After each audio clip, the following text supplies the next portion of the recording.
L'art de vivre sainement, les choses de la vie quotidienne sont déterminantes pour trouver une vie saine. Il est nécessaire, par exemple, de prendre l'air régulièrement. Ainsi, certaines personnes se sentent déprimées parce qu'elles prennent trop peu soin de leur corps. Nous avons aussi besoin de vivre dans un espace agréable, quand nous n'avons plus l'énergie d'aménager notre appartement pour le rendre vivable. Il vaut mieux rechercher ailleurs un lieu où l'on se sent bien. Boire et manger sont aussi des activités pour lesquelles il est nécessaire de mettre les formes. Je ne parle pas là de la préoccupation de boire ou de manger des aliments sains, mais de la culture de la table.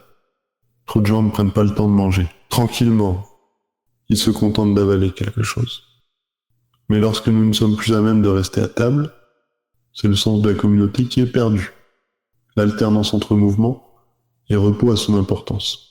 Nous avons parfois le sentiment d'être dévorés par les autres. Aussi avons-nous besoin de rituels qui aident à vivre sainement. Par exemple, j'organiserai ma matinée à ma guise et en tenant compte de mon bien-être. Les premières heures de la journée m'appartiennent. Je terminerai. Et de la même manière, cette journée en procédant à un rite qui exprime qu'elle m'a été offerte et que je la rends à celui qui me l'a donnée. Quand on rentre du travail stressé et épuisé, on n'a ni la force ni l'envie d'entreprendre quelque chose de sensé. On a alors tendance à étouffer son irritation en se gavant de nourriture, de boissons et de télévision. On se couche, fatigué. Ce rituel vespéral